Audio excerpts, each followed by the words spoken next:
Okay, so scenario one was focused on learning communities. The first discussion question is, how would you reintroduce vertical articulation and the concept of PLCs? I guess I'll start. I when I read it, I had to go back and look up vertical articulation. Mm-hmm. So once I looked it up, I felt that that was probably something that would need to be reintroduced to the staff to make sure that they knew the difference between vertical and horizontal, because there are two different types, and show them a model school that use it and the benefits of it and how it helped their school and the different outcomes of it. And I said that they could work as a grade level and begin to get that course alignment that they're supposed to have. And through that and that timing of working together, their POCs would kind of be reintroduced as well, all in the same. That's what I gathered. I put the benefits of the PLC, and then what didn't work before when they tried to do a PLC. So basically looking at what didn't work before, how they can change it, and what the benefits of it will look like if they, if it's done the right way. That's what I put as far as the PLC. Yeah, I basically said the same thing, only I said just be upfront and state the problem, that the staff is departmentalized and it's basically gone, and why it has to happen, and the benefits of bringing it back, and just try to make it as much of a group effort as possible to get that back where it needs to be. I was thinking that they could conduct like a needs assessment. Basically, what is it that you're seeing in your classrooms? What do you want to receive from the grade behind you? Where are they going? Look at where your children are, who you're teaching.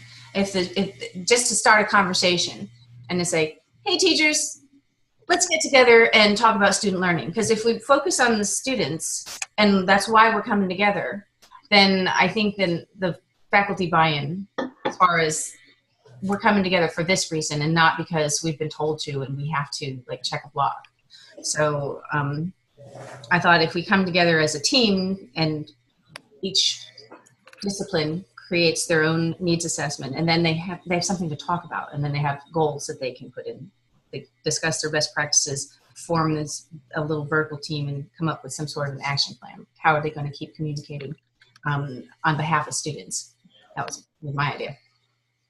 Yeah, I would do something like, even on like the first meeting where we're introducing that, I would probably do something kind of informal and have like a question prompt, like, what are the top 3 things that you wish your students knew coming in the first day? Yeah. And so that would address what they should have learned in the previous course. Yes. We recently had some discussions about this in some of our departments that aren't really departments at my school. So it's kind of where I'm coming from with that. It's like, yeah, the teacher's wondering, like, what are they supposed to already know? They should already know how to do this. Like, what are you guys doing? Mm-hmm. So it really has stimulated some good conversations between the teachers. But I can see where, like, in a bigger school or in a well-established school, like we're so new, we're really building things from the ground up. But in an established school where everybody's kind of been there and done that, I imagine that it's really more difficult. So, who didn't get a chance to talk? Everybody commented on that one? Yeah. Okay. So somebody else read number 2, or I need to read it? I'll do number 2. Okay. How do you encourage teachers to work together with one shared vision for the school?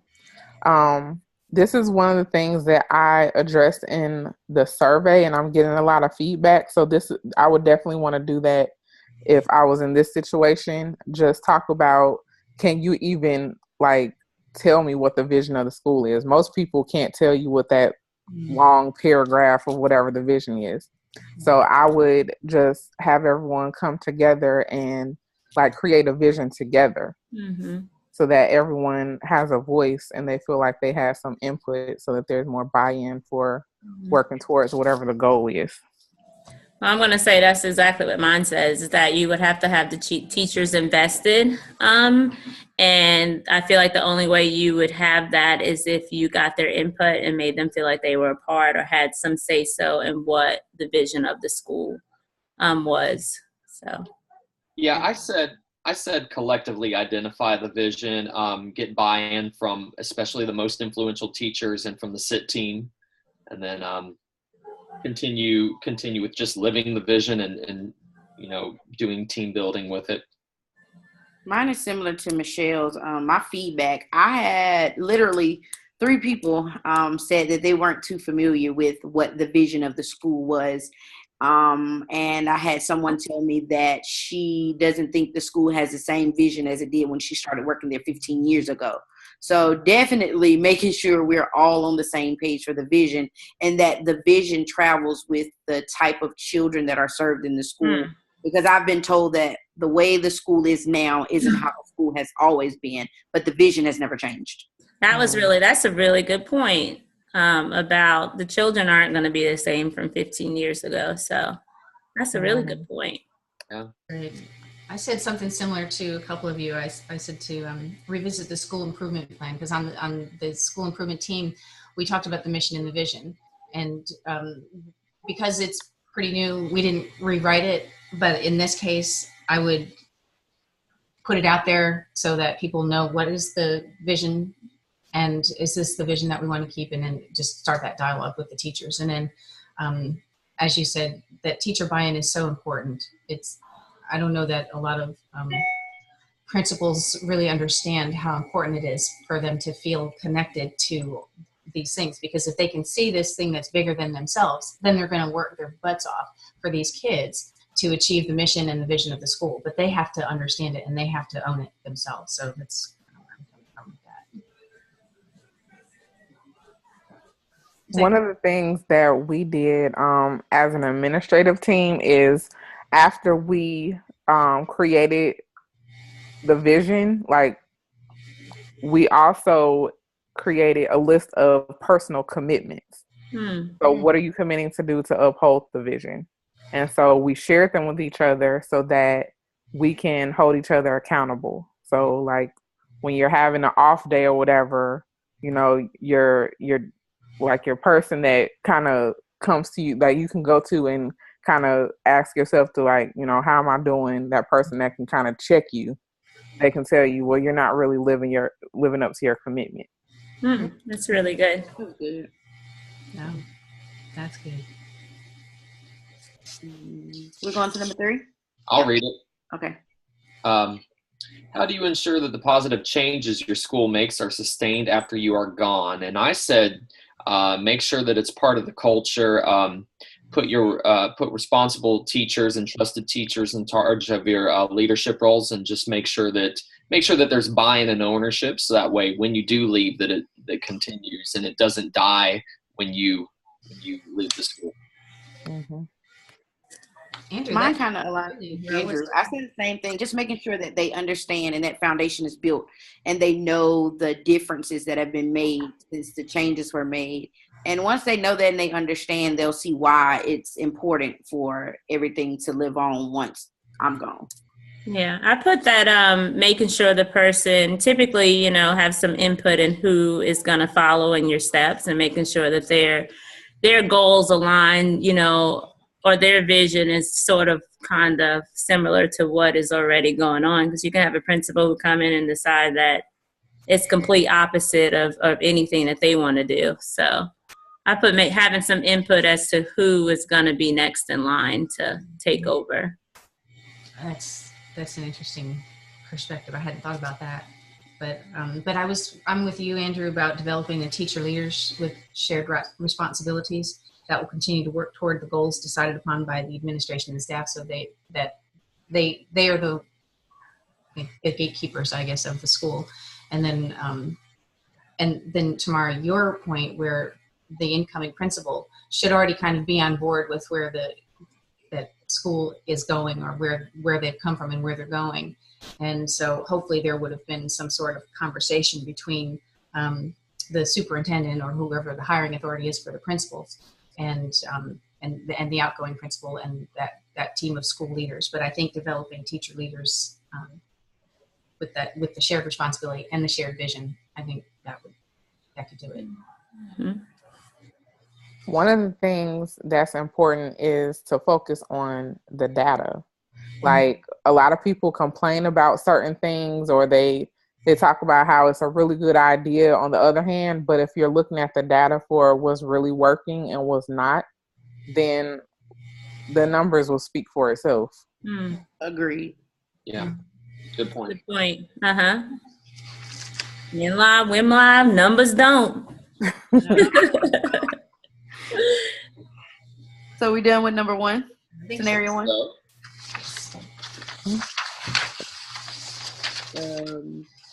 Scenario two, focus on learning cultures and sustaining cultures. Anybody else want to read? I'll get this one. What essential elements should be a part of your new evaluation system? Oh la la.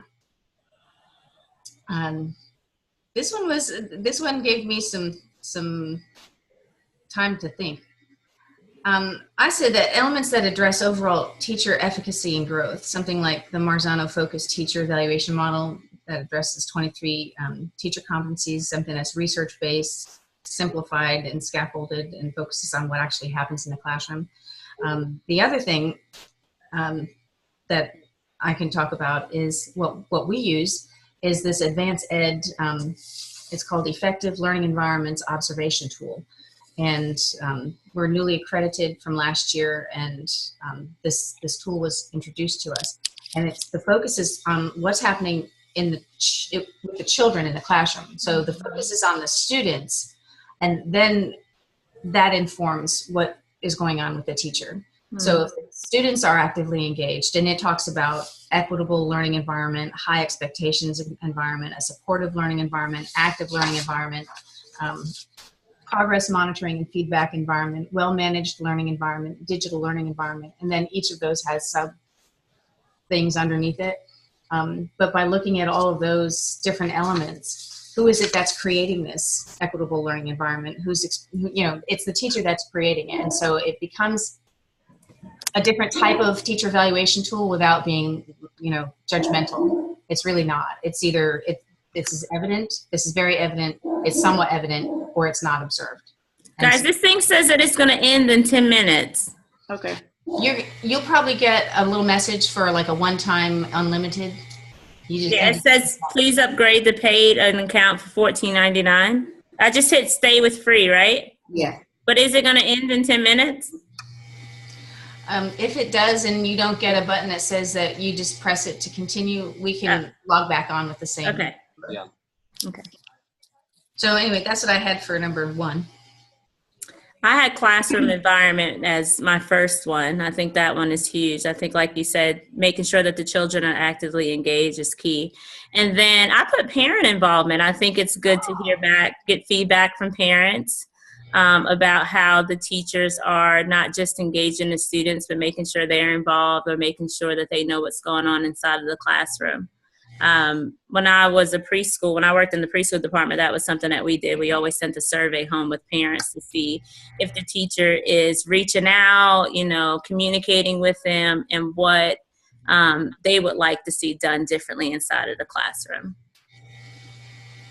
I put a lot of using research-based strategies, things that we could vouch for, why we're doing it. Research says it works. This is why it's a part of evaluation. And I also added the send evaluation to a parent, because yesterday in our leadership meeting, we developed a survey that will go home to our parents for that reason, to see if the teacher is doing what's expected of them. We're supposed to send them newsletters, homework, 2 contacts per week, using whatever method we chose at the beginning of the year. So it's to see if it's going beyond the classroom, because we're getting a lot of, I'm taking my child out because my teacher isn't this way, the child's teacher isn't that way. So I'm learning that that's very important too, to make sure just because the classroom itself is happy doesn't mean the parent is happy at home.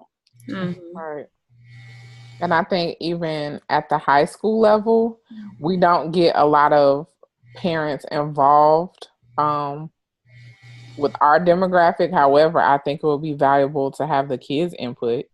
Yeah. Because if you hear, of course, there's going to be the kids who don't really agree with your teaching methods or whatever, those that will have the complaints. But if you have the same type of feedback from the students where you're saying like the teacher isn't doing this and that, then you have to believe the kids because the kids are going to tell it. Yeah. Especially, you know, that they're dealing with multiple classes. They're not Right. dealing with one set. And I remember you telling me that even when you guys hire people, you have the feedback from the students. Well, if you're doing that for somebody that you're hiring, how much more important is it to make sure that those who are there, you know, are doing what they're supposed to do? Right. Yeah, and I said peer evaluation, how much leadership the teacher is taking in the school, how much professional development that they're attending or giving, and just a utilization of different teaching techniques. Just because the complaint was that it wasn't actually truly measuring their skills, so that's what I had. One of the pieces of feedback that I got from my survey is that I asked them how they felt about their instructional coach serving as their evaluator rather than like a random administrator who they really don't have any type of connection with coming in to see them just like a snapshot of time or whatever. And a lot of people say that they feel like that would be better because your instructional coach can actually attest to your growth. Mm-hmm. That's good. Okay. So, who wants Are we to? on to number 2? Mm-hmm. How would you get staff members to support your new evaluation system? I put that I would discuss the evaluation with the staff members before putting it into effect. Kind of let them know what the components are, and that way you can get your yays and nays, or I feel like maybe we can implement this, and it's some kind of feedback and discussion, not to say that it will change, but at least they'll see, and something possible, at least 1 or 2 things could change, but just making sure we're all in agreement to what's going on before I walk in the classroom with it. Yeah, that's what I said. I said get their input. Because they're the ones who are saying it's not measuring what they want it to, so let's get their input on what they want it to measure. Well, I think using something that's research-based and has been shown to work and hit those areas, letting them know, you know, that this has worked and it's validated will help also. Especially if they're the ones who complained in the first place about it. That's exactly what I said, include the teachers in the discussion about what they want out of the evaluation system and introduce them to a model that meets their needs. But as you say, it would be a research-based model and has proven results. So anyway, we might could get this done. And I was about to say, we're doing good. Yeah, we are. Number 3, go for it, Andrew. Oh, how will the new evaluation system be used? I just said, in addition to what's already being used, and it can also be used as just a walkthrough, like at my school. And what you'll see in my APTEL is I have our system-wide evaluation, but also have our school-wide one, which is something we just do, and that's how I had it. Yeah, I would assume you would be able to use it for professional development. I feel like if there's certain areas or certain things that a teacher or if there's certain areas that are a concern, maybe turn it into a professional development day or have some trainings on it. I said to use it more as a mentoring and coaching system, that it also serves to provide data and evidence for the required evaluation system. So it's more of an assistant type of a thing, coaching, as opposed to gotcha. I put mine as a growth measure just to see as evidence, because even with what the state uses to evaluate us, some areas I feel like it's growth, but some areas it's like I go through there and I click, and my principal liked me, so he's going to click. But he didn't really have to write anything verbal because I'm not a beginning year teacher anymore. But even if you're a beginning year teacher or you're a veteran teacher, you can always use it as growth because you're writing something down, some kind of evidence. It's just evidence. It's not just a 1, 2, 3, 4, 5. 2 minutes. All right, got it. Go ahead, Michelle. Did you want to say something? how would the new evaluation system be used? I would just say that I would use it as a basis for any type of like future leadership positions that a teacher wanted. Like you have to rank in this, category or whatever in order to be considered. Because what I've come across is that one department in particular, their department chair is the one who has the worst test scores. And I'm like, how did you all let that happen? Wow. So yeah, that's how I would use it. Okay. Got it done. I think we did it, guys. All right, so now I hit the end. No, I don't hit end. I just hit what? Stop the recording.